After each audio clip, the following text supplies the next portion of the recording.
We're going to have three speakers. I'm going to give them a warning of their choosing. And we're going to start with Leah Ballin, who's going to speak about coastal tailed frogs and run-of-river hydroelectric projects on BC's south coast, which, if you're not from BC, are a thing that we have a lot of. Thank you, Leslie. Yes, so as Leslie said, my name's Leah. I'm a biologist with Ecofish Research, soon to be Trinity Water and Ecology. Today I'm going to talk about some of the things that we've learned and thought about over 15 years of monitoring coastal tailed frogs in and around hydroelectric projects on BC's south coast, with a focus on the potential influence of barriers and some considerations for future monitoring and the effectiveness of the current monitoring protocols. So I don't have very much time, so I'm probably going to speak very fast, but I'll try to be clear. But at a very high level, what we'll talk about today is give a little bit of context about coastal tailed frogs, their biology, talk about hydropower development in BC, discuss provide a high-level overview of the standard monitoring program, and just go into a case study and discuss some of the results and challenges of that study, relate those results to the results of other studies that have been done on similar streams, and then talk about monitoring method effectiveness. And then we will have a discussion and see how much of that we get time for. Coastal tailed frogs. Anybody who works on the west coast of British Columbia is going to be quite familiar with them.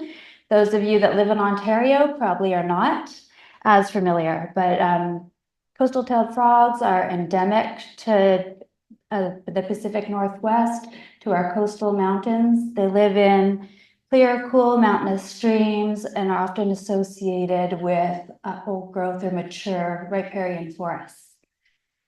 They have a unique life history or life cycle. The eggs are laid in headwater streams midsummer, hatching soon thereafter into tadpoles, which stay in the stream for about 2 to 4 years and slowly drift downstream during their life cycle. When they're about 2 to 4 years old, they metamorphose into terrestrial juveniles.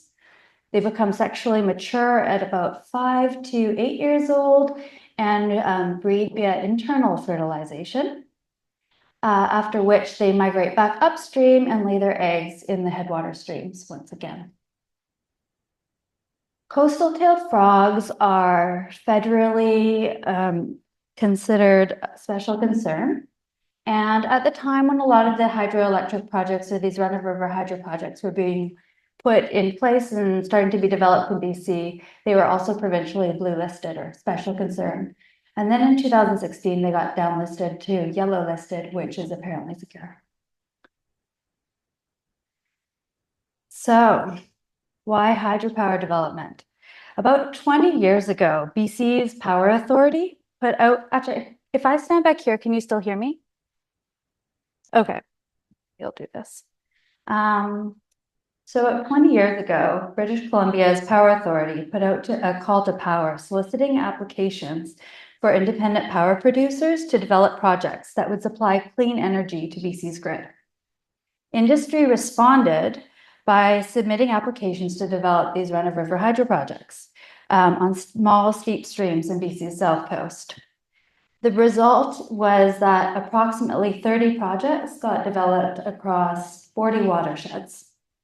Since most of these streams are home to coastal tailed frogs, concerns arose around potential population level effects from changing both their aquatic and terrestrial riparian habitats. Therefore, regulators, through the project's environmental assessment certificates, required that potential impacts to coastal tailed frogs were monitored. The province then led the design of a monitoring program that was required for all of these new projects. The monitoring program was designed to allow identification of potential effects on tadpole abundance, density distribution, age cluster distribution, and changes to habitat that may be attributed to the project. It used a before and after control impact design, a BACI design, which relied on time-constrained surveys using a hand search method, which was the BC standard and has been since 2000. And through that, with that hand search method, what you do is you basically visually scan the stream, then you turn over larger rocks to look for tadpoles, and then sift your hands through the finer sediments to see if you can find them. And up here, we have a few photos of the types of streams we're doing these searches on. Okay. So here is a typical run-of-river hydro project design. Let's see, here we go. Okay, so here you have your intake, which has a small dam. Behind it is this little head pond. Then the water gets diverted from the intake through a penstock and back to the powerhouse, where it then goes back into the stream. So this is the diversion reach here, where there is lower flow because some of the water is in the penstock. And so this design was for the monitoring project was set up so that there's five control sites above the head pond, and then there's 5 treatment sites or impact sites in the diversion below the head pond on the same stream. And then some projects have this tail race monitoring site. The design is set up so projects have 2 years of baseline data and 5 years of post-construction monitoring data, and that you conduct 3 visits a year separated by at least 2 weeks. I will note that this only addresses main stem impacts. It doesn't address or monitor impacts of road crossings or transmission line crossings of the tributary or the main stem. Okay. So over the past 10 years, Ecofish applied this new methodology to about 9 hydro projects. However, in the end, we only got full data sets for 1 project. And this was for Ramona Creek, which is part of the Narrows Inlet Hydro Project, which is in Seashell traditional territory. This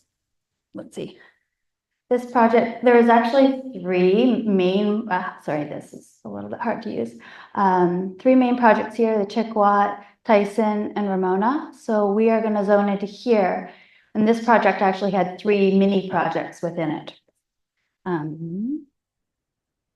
So we, as per the protocol, we monitored this stream for 2 years pre-construction, 5 years post-construction through the BACI design to identify changes in coastal tailed frog abundance and distribution. In total, we monitored 24 sites, 10 control sites, 14 impact sites, and we observed 1,400 coastal tailed frogs over the course of the project. Let's see. So this project is a little bit unique in that, so we've got our upper Ramona component here, and then down here we have our lower Ramona. Here we have a tributary tap on Martin Spilas Creek, or R1, and then we have our control right here. So our control was actually on a separate stream because this whole reach, this whole stream had a diversion on it. So basically for this upper Ramona component, water gets taken out of this subalpine lake from the bottom of the lake, so it's really cold, gets put through this penstock and comes down here and gets put into the lower Ramona head pond. And a little bit of a trickle is also released from near the bottom of this lake. And then that can go and continue to feed into Ramona Creek here, which is also considered an impact reach.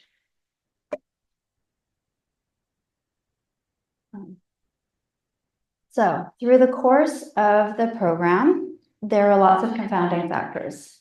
These included changes to operations, which changed the flow in the creek, the water temperature, the connectivity of the creek. There was logging throughout the watershed. So there had already been lots of historic logging, but there was fresh logging, which meant roads over the creeks, and our control was largely logged.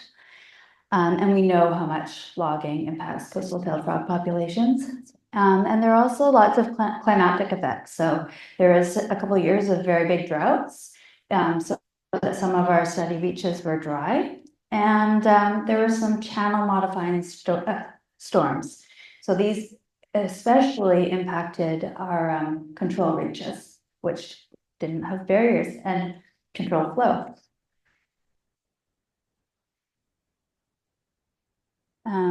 So nevertheless, we got statistically significant results.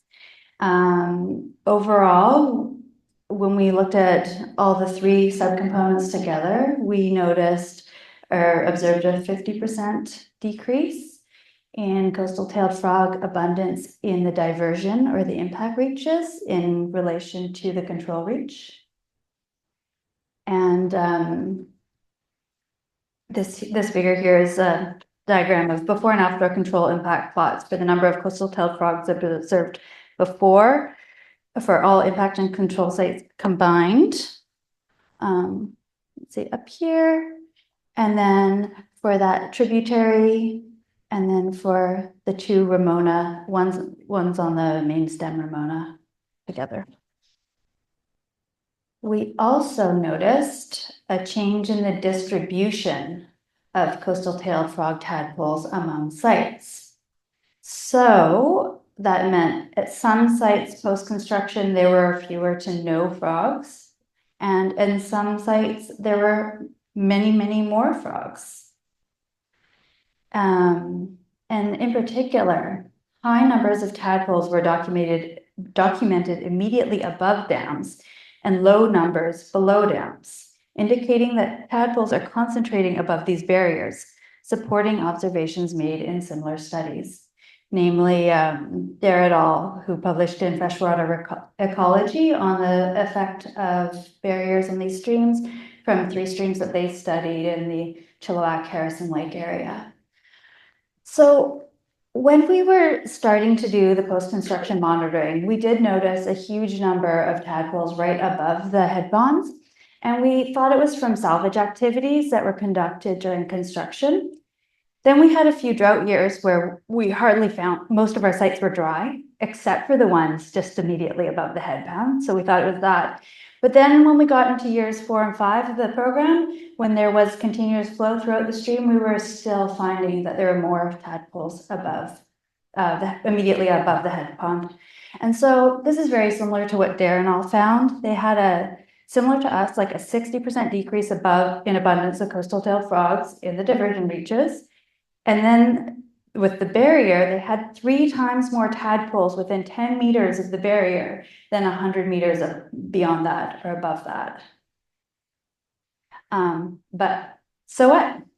Is this change in distribution of coastal tailed frog tadpoles, does it matter? Is there a biological effect on populations?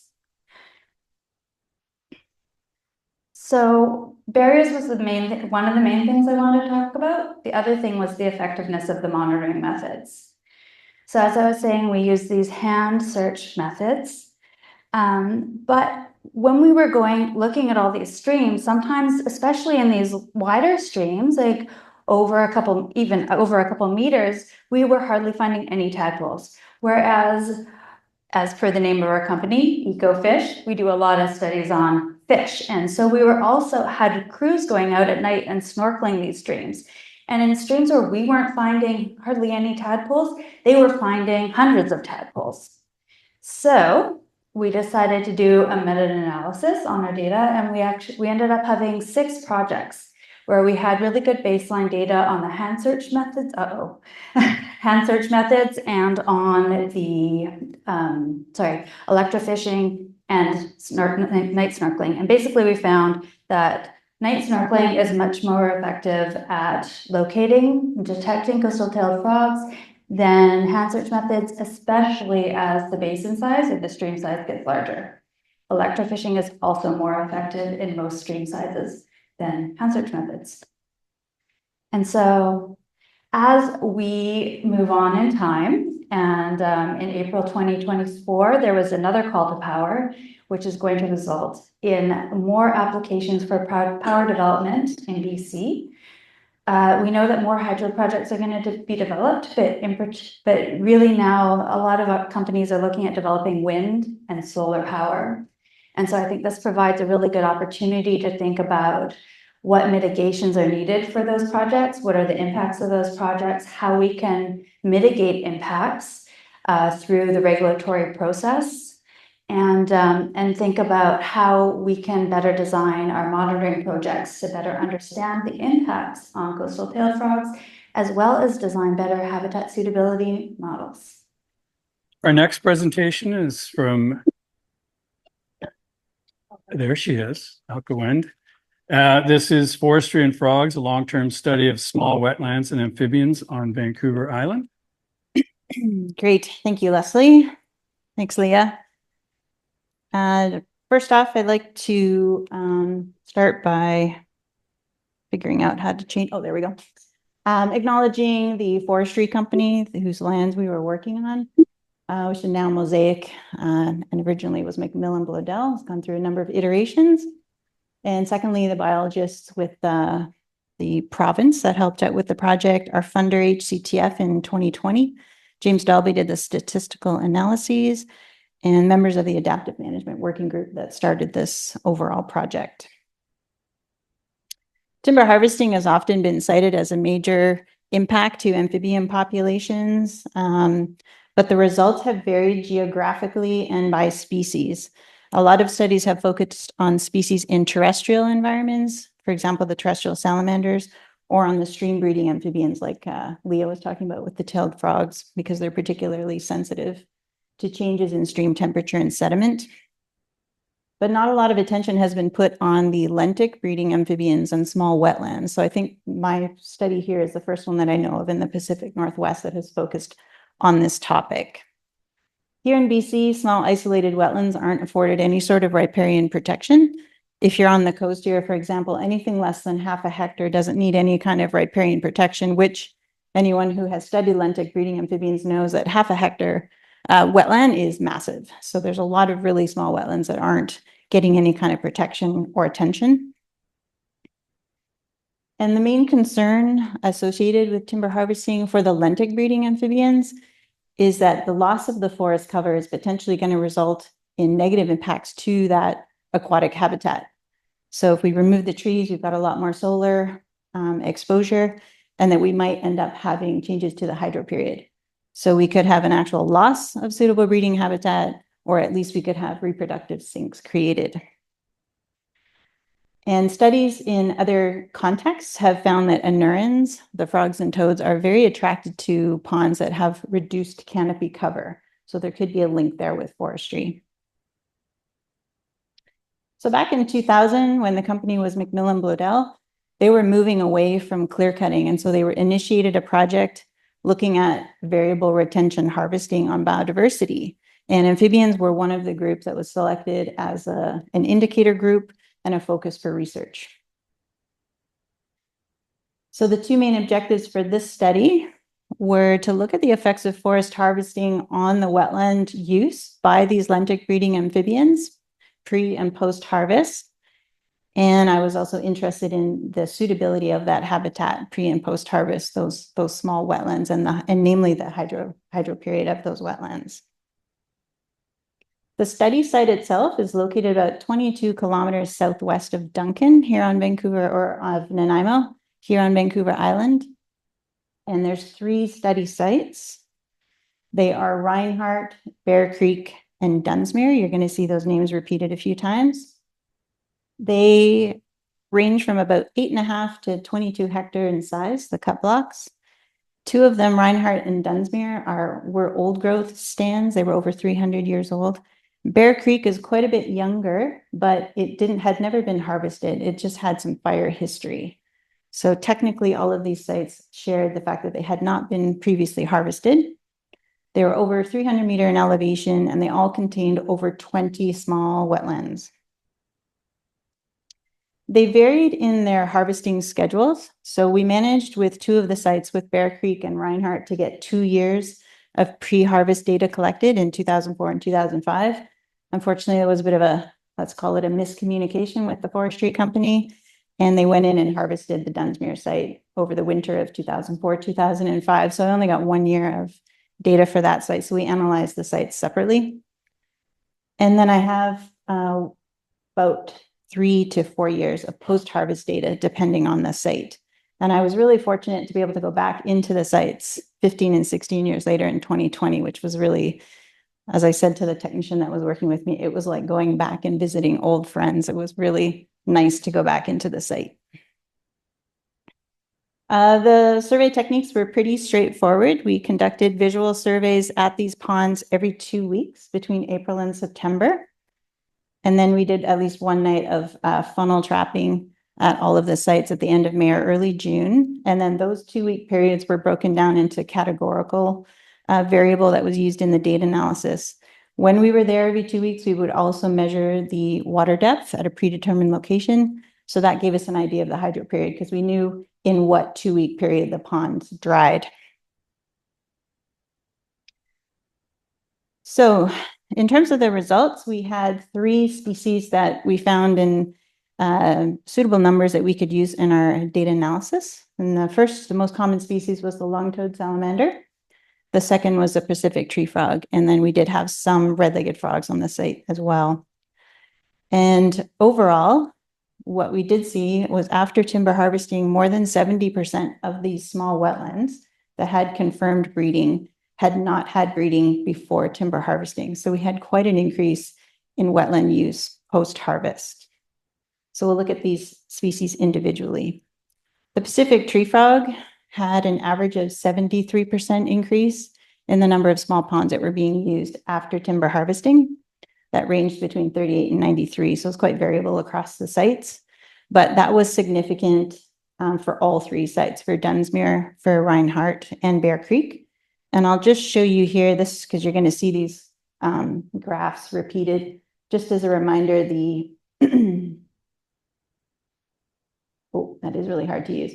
These are the 2 years of pre-harvest data for Bear Creek and Reinhardt, followed by 3 years post-harvest. Whereas with Dunsmuir, we've only got the first year there, pre-harvest, and then 4 years of post-harvest.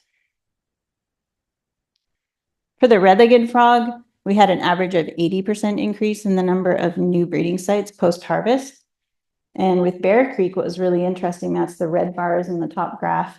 We were seeing adults throughout that site the first 2 years, but we never saw any breeding. And then once the trees were cut down, then we had breeding in at least 5 sites in that Bear Creek area.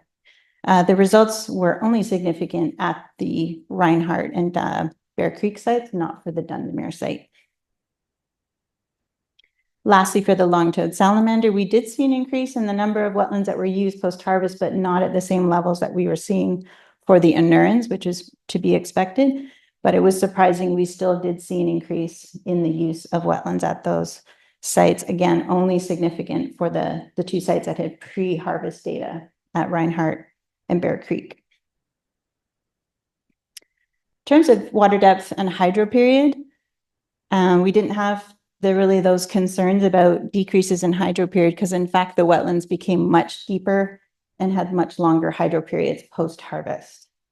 And then we analyzed whether or not that was potentially due to changes in precipitation in those post-harvest years, and we didn't find any significant relationship with precipitation. So just looking at the hydro period here, it's a very busy graph, but what I just want to show you is that this is for every single wetland individually at each site. Blue bars are pre-harvest, red bars are post-harvest. You can see that the hydro period is longer for every single pond. The only outlier is this pond right here, 2911. And that was because they put a road in right beside that pond, which had a culvert. So I think they basically just drained that wetland. So it was pretty consistent across every type of wetland, depending on the size, the depth. They all got wetter and stayed wet longer. And these results were significant for all of the sites. What was interesting was in terms of tree retention, because with variable retention harvesting, there are some trees left in the site, in the cut block, and a lot of times they're left around these small wetlands. There was no significant effect of tree retention in terms of where the amphibians were breeding. So these are just 2 examples here. The tree frog are on the top with 2 different harvest years, 2006 and 2020. And what we're seeing is we've got 0 retention on the first bars. So categorical 1 and then 2. So just sort of different amounts of trees left around these small wetlands. And in fact, in 2006, the tree frogs were actually using the ones that had the least amount of tree retention. By 2020, it sort of leveled off a little bit more across the different amounts of tree retention. But none of these results were significant. So they didn't seem to be responding to tree retention at all. So what do we think we know about forestry and frogs based on this study? Timber harvesting did not reduce the hydro period of these small wetlands. The wetlands, in fact, got deeper and they were holding water longer. And that is really, I think if I had just taken the time to talk to some foresters beforehand, I probably would have been able to predict that right from the beginning. Basically, as soon as you remove these massive trees that have a lot of evapotranspiration going on, you take those trees away, the water stays in the ground. And so it's well known that when you cut, depending on the forest type that you're working in, the ground tends to get quite a bit wetter in this system here. And the timber harvesting did not have a negative effect in terms of amphibian use for breeding. And we're still seeing that 15 and 16 years later after harvesting. The amphibians are continuing to use those wetlands. They're using more wetlands than before. We monitor those ponds right through to metamorph emergence, so we know that they're making it right through to metamorphosis. And more than likely, these amphibians, especially the anurans, are being attracted to these low canopy cover ponds. Most importantly, what we don't know. We don't know with this limited scope what the reproductive success of these ponds are. The boom that we might be getting in the in-pond conditions might be countered by fairly high predation, for example, on the metamorphs in these cut blocks. We might have very high snake densities in these areas, for example. So it's hard to know if this is all just sort of washing out in the end, or whether we're actually seeing this is potentially creating good habitat for lentic breeding amphibians and overall long-term success. And of course, we don't know what's going to happen to the ponds themselves in terms of the hydro period, the water depth, because those forest types are never going to return back to those old growth conditions. They're only ever going to reach 80 to 100 years old, very tight canopy at that point. So they're going to become quite shaded. And then we have in the face of climate change, who knows what's going to happen to these small ponds. We're already seeing in the southern interior, in the Cariboo in BC, that these small wetlands are drying quite a bit faster now than they used to. I was just working around 100 Mile House this summer, and the ponds in the spring were as dry as they would be in August.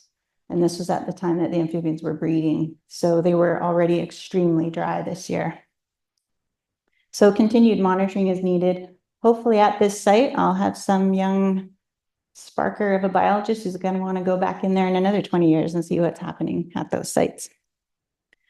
Ideally, this study would be repeated, and it would be repeated within a Baki design. I wasn't able to have control sites, which is a negative to this project. And I'd like to see it repeated in other forest types, because we're talking about very specific to Vancouver Island. We have nice moderate climate here. It's pretty good for amphibians. So it'd be nice to see it repeated in different forest types throughout BC. Thank you.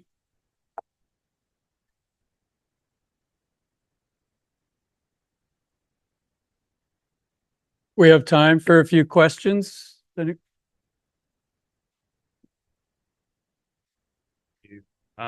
you notice if there were changes in time to metamorphosis for individuals in those ponds, or did you monitor that? I'd have to go back through the data and look, and I'd have to look at that. I haven't actually looked at that timing. I've distinguished between when I was seeing tadpoles versus metamorphs, so I could do that. There was the odd year when ponds dried a bit faster, and so we did have a bit of mortality in some of the smaller ponds, but yeah, sorry, I haven't looked at that yet. Yeah.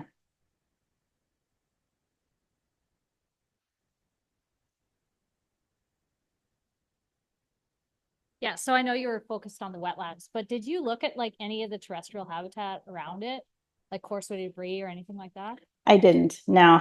super limited in terms of budget and what could be done. But yeah, there's so many things we could be looking at. Yeah.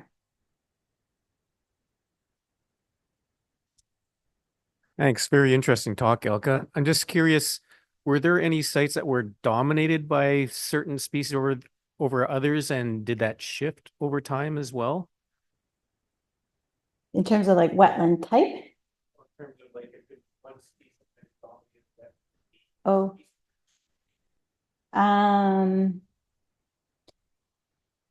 I didn't notice anything. I haven't analyzed that in that way, but I didn't notice anything. No, all of these species just hung out together for the most part. Yeah. Great. Okay, thank you. Thanks so much, Elke. I've got questions later. Okay, our final presentation of this session is by Amanda Reside, and it's the effects of 48-hour sulfolane exposure on growth and behavior of wood frog larvae. Good afternoon. Welcome. Thank you for coming out. My name is Amanda, and I'll be presenting the first year of data from my PhD project, which studies the effects of sulfolane on amphibians. So what is sulfolane? Well, it's a solvent used in many industrial processes, including natural gas sweetening. So you've heard of sour natural gas. This is a refinery process. And it's becoming an emerging contaminant of concern due to its high solubility in water. It has also contaminated groundwater at certain sites in Canada as well as globally. This project is part of a large NSERC alliance collaboration between multiple academic institutions and industry stakeholders investigating the toxicity of sulfolane as well as its fate in the environment. And we're working together to support an ecological risk assessment using a representative contaminated site in Alberta. So our research group at the University of Guelph is focusing on the ecotoxicity of sulfolane to various organisms. My project specifically is on amphibians.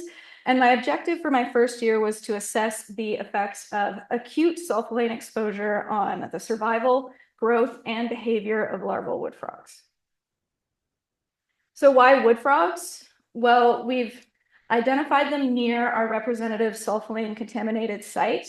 And as aquatic animals, they could be exposed to contaminated spring-fed surface water, especially as tadpoles. And they're found nationwide, making them a Canadian relevant species for regulation. And they're relatively accessible to us in Southern Ontario. So we collected wild egg masses laid at a conservation area just east of Guelph. I've included some photos of the wetland itself. In the middle here, they're kind of camouflaged, but you can see a breeding pair. And we brought the egg masses back to the lab and performed an acute toxicity test. We used 6 treatment groups, 1 control, 0 milligrams of sulfolane, as well as 5 sulfolane concentrations from 0.1 milligrams per liter all the way up to 1,000 milligrams per liter. And we chose this range because our collaborators in Alberta have measured surface water concentrations of sulfolane between 1 and 10 milligrams per liter. So we wanted to span this range as well as go beyond it to potentially generate a dose response curve. So as I mentioned, we collected eggs in spring of this year, just in the last few days of March, and brought them back to the lab. And once they had hatched and started feeding, we exposed them to one of our 5 concentrations of sulfolane or to control for 48 hours. And you can see it's marked here in dark purple on our experimental timeline.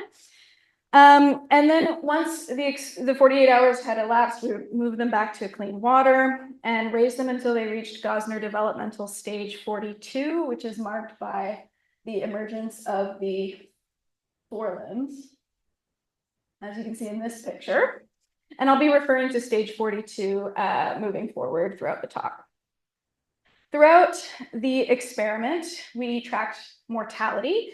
which included death, but also earlier endpoints that severely affected the health of the animals. So severe scoliosis, edema, inability to maintain equilibrium, things like that. We also tracked developmental rate, which was the time for the tadpoles to reach stage 42, as well as their body size at the end of the test. We also did behavioral tests at the early larval stage, which is marked on the timeline in light purple. So let's get into the results, and I'll start with the most impactful endpoint, mortality. You can see the x-axis here is days since the beginning of the exposure, and the y-axis is the percentage of individuals remaining alive. And we only found a significant increase in mortality in the highest concentration group, which is marked in red, versus the control, which is marked in black. And you can see they diverge quite a bit, especially towards the end of the test, which indicates that the effect on mortality appears a little bit later in development. Moving on to developmental rate, a similar graph, except on the x-axis, we have the overall age of the animal, so days since fertilization. And on the y-axis, we have the percent that have reached stage 42 at a given time. So the control line is again marked in black, and you can see that all of the treatment groups curves are above that black line, indicating that they reach stage 42 a bit sooner. And 3 of these curves are significantly different from the control, with the other 2 trending in that direction. So we can conclude that exposure to sulfolane increases developmental rate, but since we didn't see any significant difference between sulfolane exposed groups, we weren't able to do a dose response curve.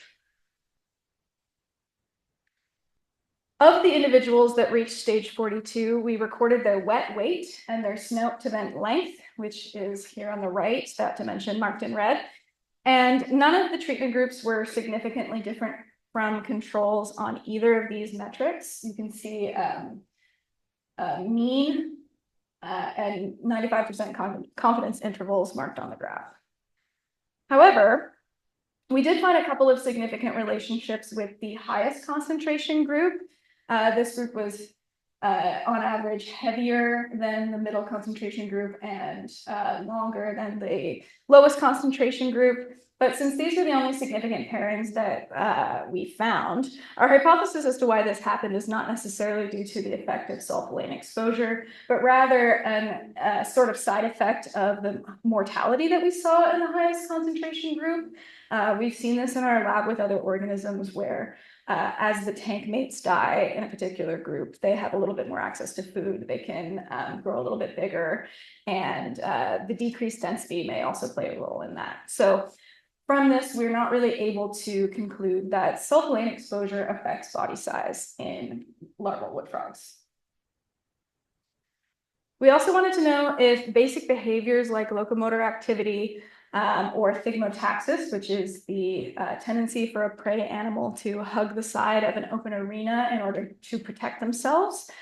These endpoints are commonly used in toxicity screening of larval fish, particularly zebrafish. So we were able to adapt those methods to tadpoles. And what we did was place a single tadpole in a novel arena, in this case, the well of a 6-well plate. We let them acclimate to that new environment overnight, and then we recorded them with this GoPro setup the next day. And we're able to quantify behavior using automated tracking software.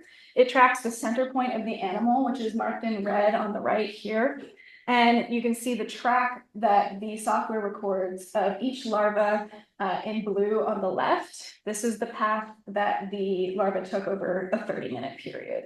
And so our metric for locomotor activity was the total distance moved in a 30-minute period. For thigmotaxis, we calculated the amount of time over that 30 minutes that the center point of the larva spent in this inner zone marked in red versus the entire period of time. And as you can see from these graphs, we have total distance moved on the left and the cumulative duration in the inner zone on the right. And there is no difference in our measures of locomotion and thigmotaxis between groups. So to sum up, we found no differences in behavior or in body size, and we were unable to generate a dose response curve in any of our metrics that we measured. But we did see an increase in mortality as well as an acceleration in developmental rate. But we are speculating that these two effects may be distinct, given that the effect on mortality only occurred at the highest concentration, whereas the effect on development trended faster than control in all of our treatment groups. So from this summer's results, we can conclude that acute exposure of sulfolane on wood frog larvae has some effect on their survival and biology, and these relationships are worth exploring further. So a few ways that we can do that is to look at longer exposure. This may happen in the environment that they may be exposed for a short amount of time or a long amount of time, as well as exposure at additional life stages.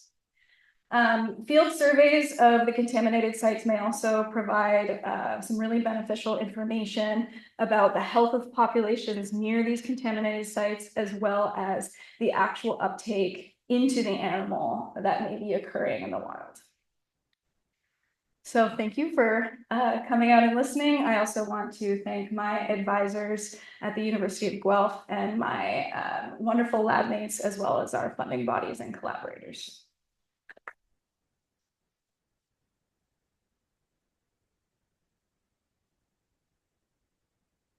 We have lots of time for questions.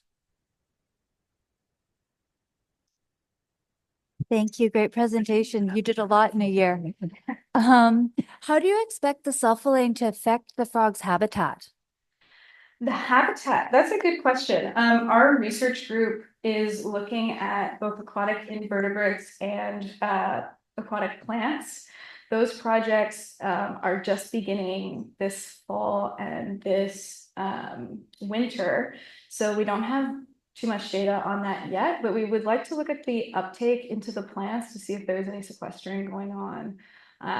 Like our speakers talked about a little bit with the heavy metals. But as for like physical changes, I'm not totally sure. We have some collaborators also who are looking at the hydrogeology of the contaminant as well, but lots of questions yet to be answered. Thanks for the great talk. I have a couple questions and a few comments, I guess. Do you know what the environmentally relevant concentrations are to inform your dose study? Yes, so this was based on the consulting companies at our representative site having measured between, I don't remember the exact value, but it's between 1 and 10 milligrams per liter in surface water. In groundwater, it's much higher. But of course, they're not going to be exposed directly to groundwater. So we included concentrations higher than environmentally relevant in hopes to generate this dose response curve that's used in regulatory decision making. Unfortunately, we didn't see results that could help us generate those curves. So we did include higher than environmentally relevant for that tool, but yeah, it's nothing higher than 10 milligrams per liter as far as I know at our site. Exposure. Have you considered doing multiple exposures or figuring out how quickly it comes out of the water? Like, yeah, so our plan for next year is to do a longer term exposure.